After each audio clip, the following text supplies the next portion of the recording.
Alright Minecraft fans, Christian here from Beyond Premiere, and holy moly, the Minecraft movie just dropped, and whether you loved it, hated it, or are still trying to figure out those mixed reviews, you know it's packed with secrets and Easter eggs. Welcome and let's begin. And blades for days. Everything we'll need to make it to Woodland Mansion. So we're talking about Garrett the Garbage Man, Garrett's journey from 80s arcade to overworld survivor, Steve's epic backstory with the Orb of Dominance, Henry and Natalie's accidental portal trip, and facing down the Nether's own Malgosha. But beyond the main quest, this blocky world is bursting with hidden details, game reference, and Easter eggs you definitely miss on your first watch. Do you catch that subtle nod to the original game mechanics during the crafting scenes? What about the deeper lore behind the piglins? Or the significance of that Atari cosmos Garrett was hunting for? Well, grab your diamond pickaxe because we're going to explain. Okay, so let's start right at the beginning because the movie wastes no time dropping those retro references in game nods. We open in the 80s and meet Garrett the Garbage Man, a former arcade champ. This whole setup screams classic arcade culture, but the real deal is Garrett hunting for the Atari Cosmos at the storage auction. That's not just some made-up console, that's a real unreleased Atari system from the early 80s.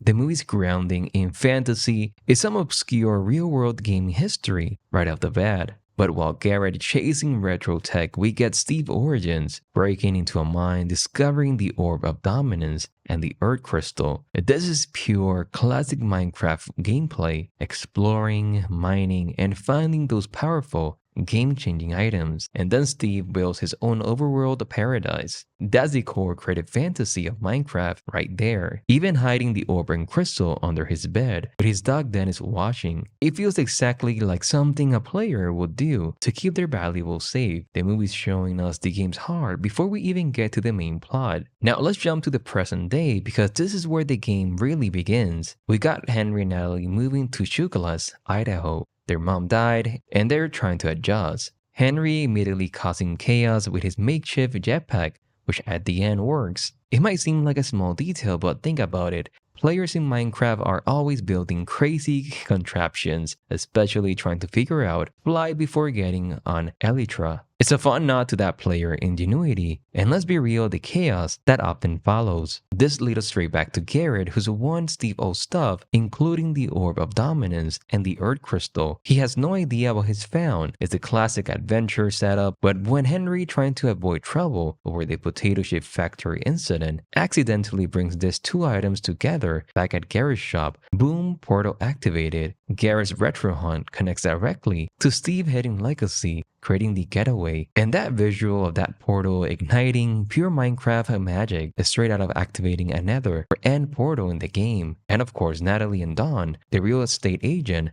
end up following them right in, setting the stage for our unlikely group landing square in the middle of the overworld. So our heroes are now in the overworld, and the movie immediately throws classic Minecraft survival at them. First night, monsters everywhere. Now this is not just some plot convenience, it's pure game mechanics. Nighttime is dangerous, but watch Henry here, he starts building a wooden fortress. As every Minecraft player first night. Punch wood, build a shelter, survive till sunrise. It's a perfect nod to the initial learning curve. Then disaster strikes.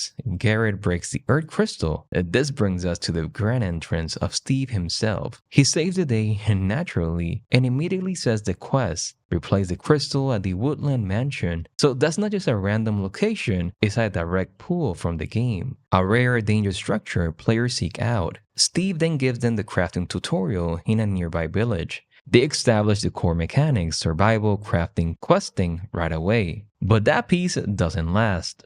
This is where piglins raid the village. That's our first major hint of Malgosha influence spreading from the Nether. This chaos separates the group, setting up different journeys and raising the stakes immediately. What I love all about this is Minecraft action right here. So the group split and they're following two paths now. Steve, Garrett, and Henry have a rough time escaping that raid, including fighting the ghast, yes, from the game. Again, Nether bomb in the underworld underline her influence, and their escape, a classic Minecraft minecart chase sequence. I love that. Completed with a fleeing, a great hug, which sounds like a movie version of a hugling, maybe.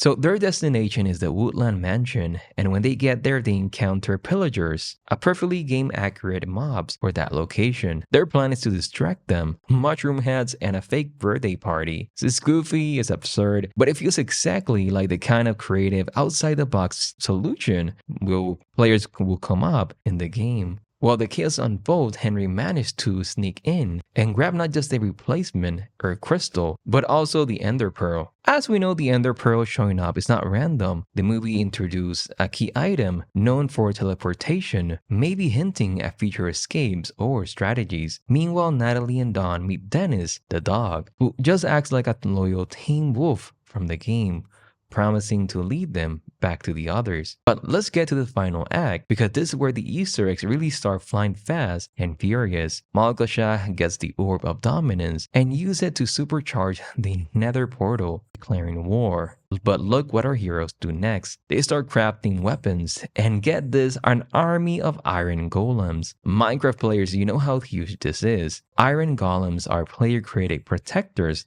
in the game that require specific resources. Seeing them come to life as an army, that's massive, an awesome nod to late game mechanics and player defense strategies. The final battle happens, and after Malgasha is defeated, no surprise there, the crew heads back through the portal. The wrap-up is full of a little character payoff. Dawn getting her petting zoo, complete with Dennis the dog. Henry finally perfects his jetpack. But the real meta Easter egg, the whole group creates a hit video game called Block City Battle Bodies. So yeah, Minecraft. Characters who were pulled into that game world end up creating a game based on their adventures. I love that, but wait, there's one more huge reveal. Steve goes back to his old house and meets the current owner, a woman named Alex. So Minecraft fans, you know who Alex is, the other default player skin introduced later in the game's life. This is not just a cameo, it's basically screaming sequel setup and acknowledging the other iconic player characters.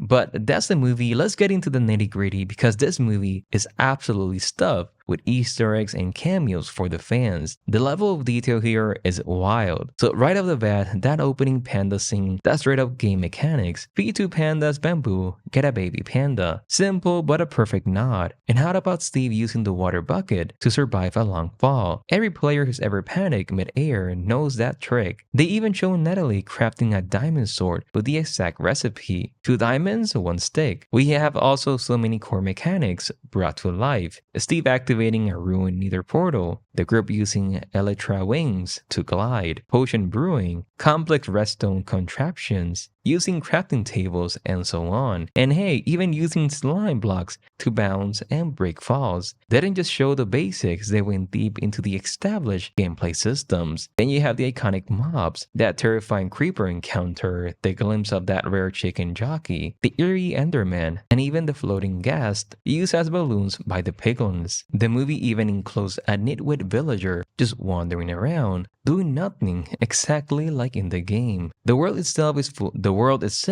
full of nods, and one of the most homage to one of the Minecraft players, that being Technoblade, where we see one of the pigs with a crown. That was so nice to see, and homage to his family as well. Now let's talk sequel potential, because that ending didn't just wrap things up, it blew the door wide open for more characters. Obviously not a cameo, but another iconic Minecraft player. This has to mean they will team up in a sequel. So what do you think of the Minecraft movie? Did you catch all the Easter eggs, or did I miss any big ones? What are your theories for a sequel with Alex now in the picture? Let me know everything down in the comments below. My next question from Beyond Premiere, and I'll see you in the next one. Bye-bye, one.